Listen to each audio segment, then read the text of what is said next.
Lord, be with us in our understanding of thy word and its application to our lives, that we may live transparently loyal to thy teaching in thy way. In the name of Jesus, amen. Nebuchadnezzar was a great king of Babylon, living 6 centuries before Christ. He longed for an elevated and majestic life. However, in his pursuit of that life, he made the wrong approach. He was in the right church, but on the wrong pew. He had the right string, but the wrong yo-yo.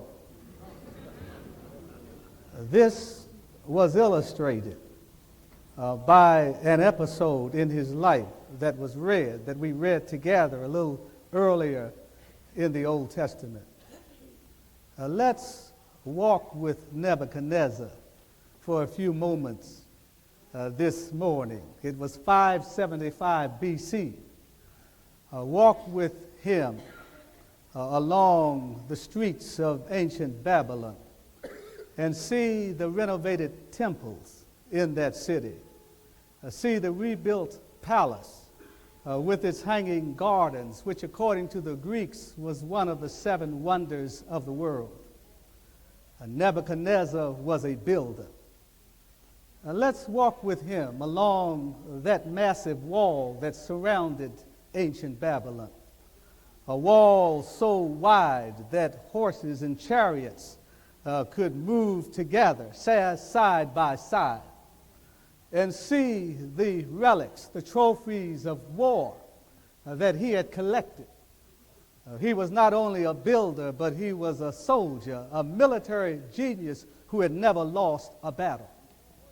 Let's walk with Nebuchadnezzar along the swinging bridges that span the housetops of ancient Babylon and enter his palace with him and see that every goblet is filled with wine and every bowl is filled with luscious fruit and every platter is filled with delicious meat, and kind of stand beside Nebuchadnezzar and see him straighten his shoulders and kind of hold his head high and kind of look down on us, though we may be taller than he. And hear him say, "Is not this the great Babylon that I have built as a house for my kingdom, by the power of my might and for the honor of my majesty? Is not this the great city that I, Nebuchadnezzar, built for myself?" What happened to this man in seeking the good life? He became saturated with self. He began to think of himself too highly. And you know, pride and ruin ride in the same saddle, occupy the same cockpit of the airplane, sit behind the same steering wheel of the car. When your imagination tells your mind and your subconscious tells your soul that you have achieved everything by yourself, then your situation is one of desperation headed toward annihilation. Proverbs put it this way: pride cometh before destruction, and a haughty spirit before the fall. You see, Nebuchadnezzar felt that he had armies enough, and men enough, and horses and chariots enough, and weapons enough to defend himself against any intruder against his domestic tranquility. But what he didn't realize, that he still didn't have enough to enable him to achieve what he wanted to achieve, or to enable him really to achieve anything. Whereas forces from the outside could not harm him, there was an enemy that rose up on the inside, that the writer of the book calls pride.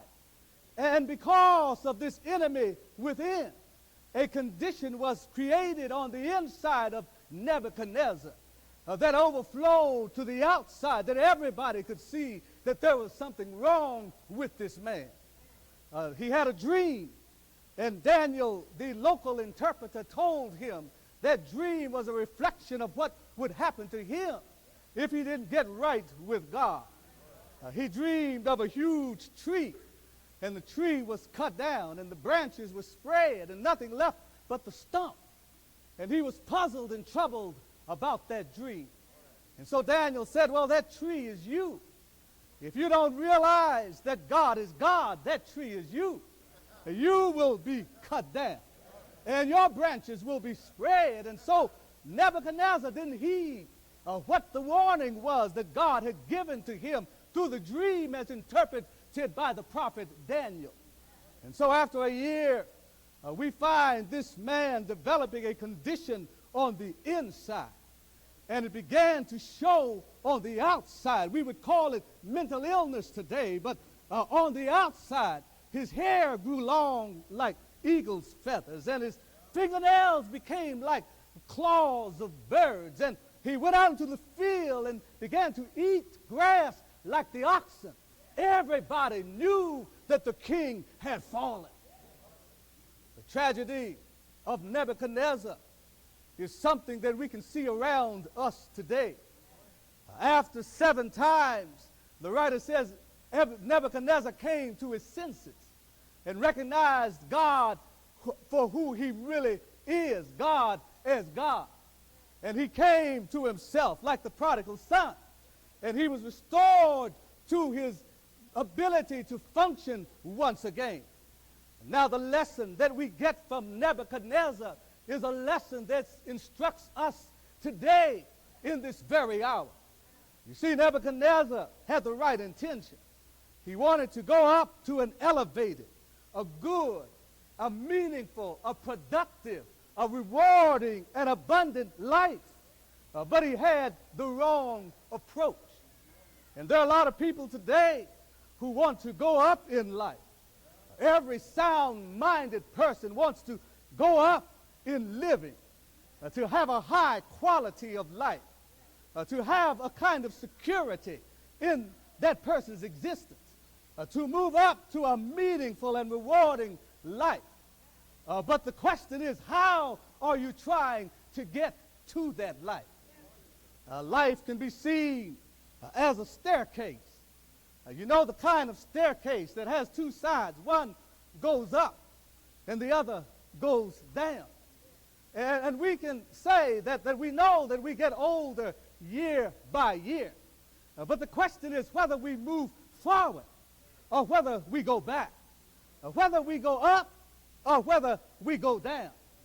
But the tragic thing is that there's so many people who want to go up in life, but they see a sign that says down, and they try to take the down staircase up.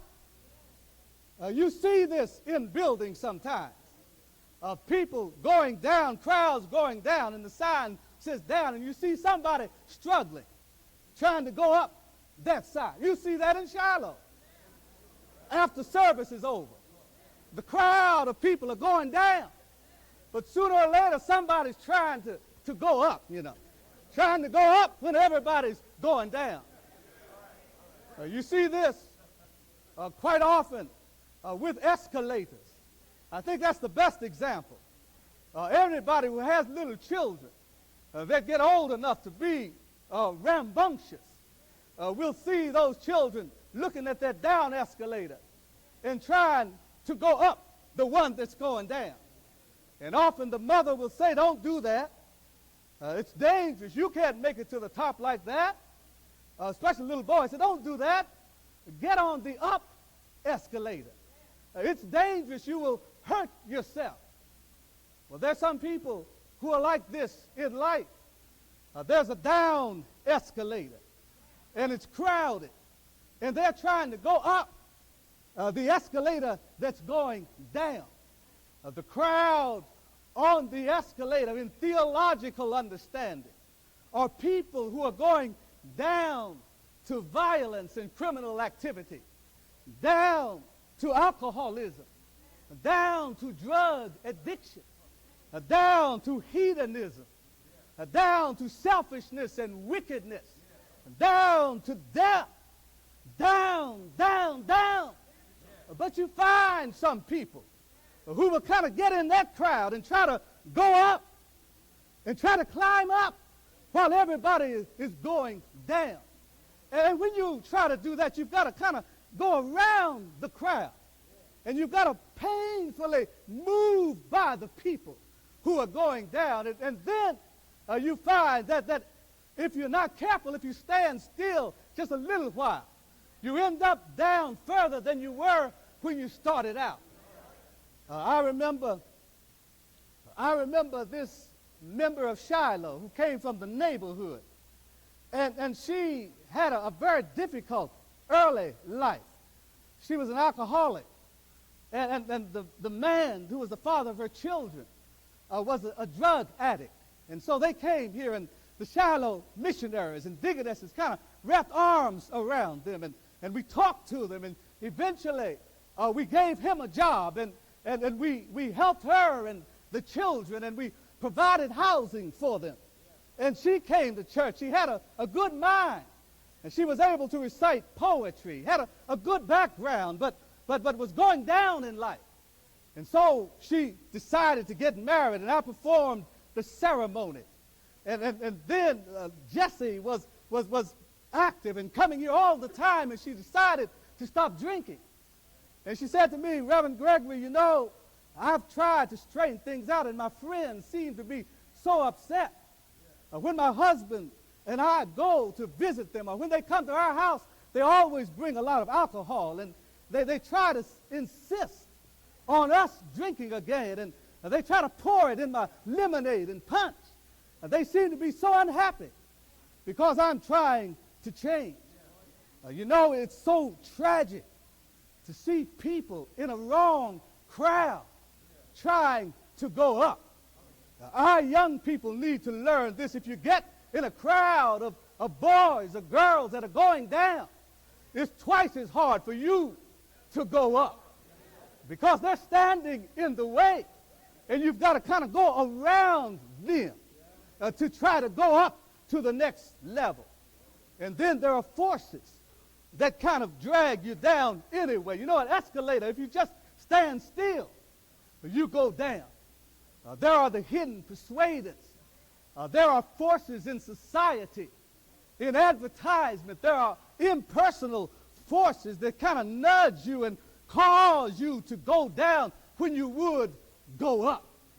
I don't know why some people insist on doing this, who try to go up against the crowd, who try to swim against the current, swim upstream, who try to run against the wind, who try to go up on an escalator that's going down and buck the whole crowd. But there's some people, unfortunately, who try to do this. Their family and their loved ones want them to go up. They, in their hearts, want to go up. And yet, there's something on the inside, I guess, that causes them to kind of say, well, I'm going to go up my way. I'm going to do it my way. You know, people who have diabetes, and the doctor said, well, you can't have sugar. And they said, well, I'm going to have it anyway. You know, people who smoke excessively. And the statistics come out all the time about the number of women, especially, and men who develop conditions because of smoking. And they say, I'm going up, but I'm going to take my cigarettes with me. You know, people that have a drinking problem, and the doctor says you're going to ruin your kidneys. And they say, I've got to die of something. And so they decide to follow that anyway, wanting to go up and yet getting in a crowd and having a mentality that causes them to go down. Nebuchadnezzar had this. He wanted to climb up on status and power and military might and social prestige and strength that is secular, that comes from the world, but he discovered he can't make it up that way. You've got to stop and get on the right staircase. You've got to start out the right way and get with the right group of people. You know, you find some people outside of the church saying, I'm going to get to heaven, and I'm going up, but I don't need the church. It doesn't really matter. It's what's in your heart that counts. I'm not going to church, and besides, you have a lot of church people who are hypocrites.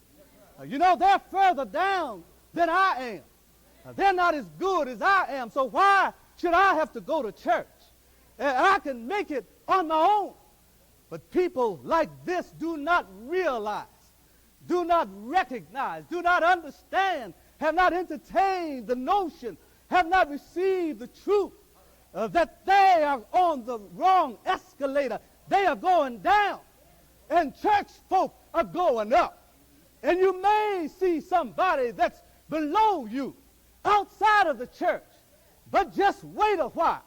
Sooner or later, they'll be going up, and you'll be going down, and they'll pass you in the process. You see, in God's kingdom, it's not where you are, but it's whether you're moving and the direction in which you're moving. And if you keep on moving the right way, there may be people beneath you and above you, but you can make it anyway. Nebuchadnezzar discovered that he had to get on the right stairwell. And once he came to his senses, he recognized that everything that he had came from the Lord, and that he had to start with God's way in order to have that elevated life. Let me say this morning, if there's anybody here that feels that he or she is losing out on life, you've got to get on the right stairwell, get on the right escalator. Just look for the signs. Look for the signs that say up. Faith says up. Love says up. Patience says up. Godliness says up. Justice points up. Mercy points up. Just look for the signs. And then when you see the signs, make sure you get on the right escalator. And then once you get on, you don't have to exert a lot of effort. Just stand once you get on, and the motor will carry you up. Just stand. Take a stand for Christ. Take a stand for justice. Take a stand for righteousness. Take a stand for godliness. Just stand where you are, and you'll find yourself going higher and higher. And you'll see that you're in the midst of some people who will say, I'm on my way to heaven anyhow. And you keep on going. They call it grace.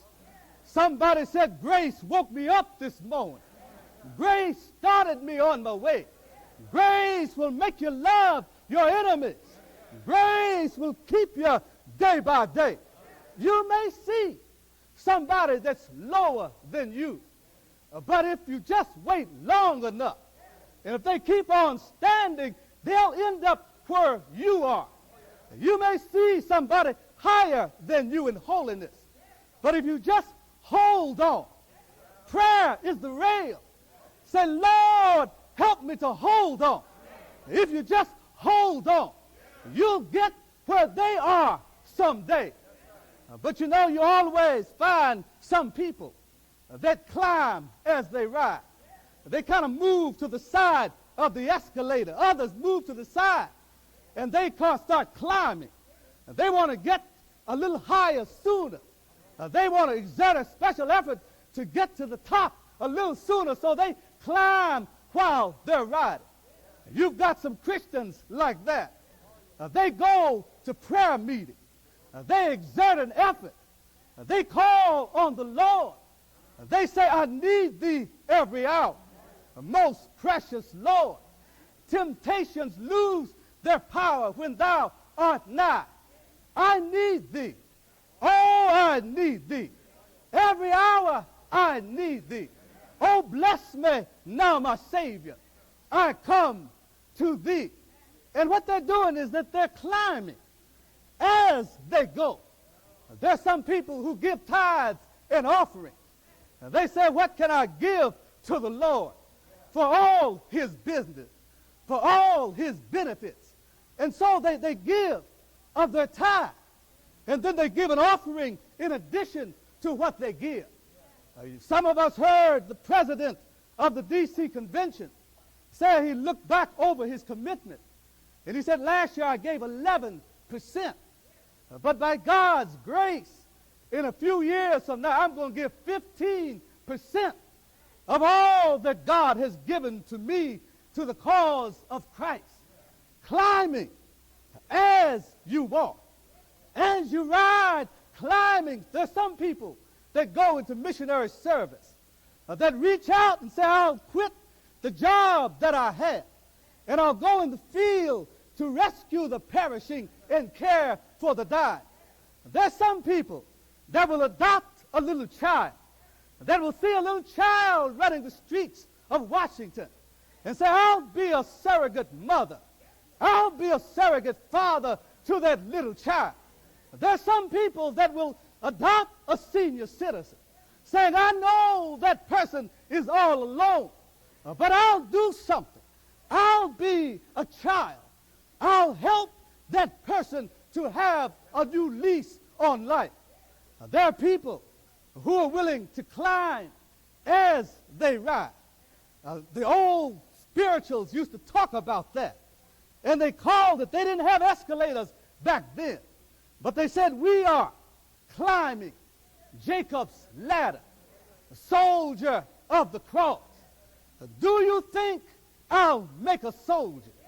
Do you think I'll make a soldier? Soldier of the cross. And then they said every round goes higher and higher. That's what we're all about. To go higher in faith, higher in love, higher in truth, higher in mercy, higher in stewardship. This year, I want to be a little higher than I was last year. The hymn writer said, I'm pressing on the upward way. New heights I'm gaining every day. Still praying as I onward bound. Lord, plant my feet on higher ground. Lord, I can't do it myself. Lord, lift me up, and I shall stand on heaven's high and table land. No other plane that I have found. Lord, plant my feet. Lord, plant my mind. Lord, plant my hands. Lord, plant my eyes. Lord, plant my heart. Lord, plant my imagination. Lord, plant my soul. Lord, plant my life next year on higher ground.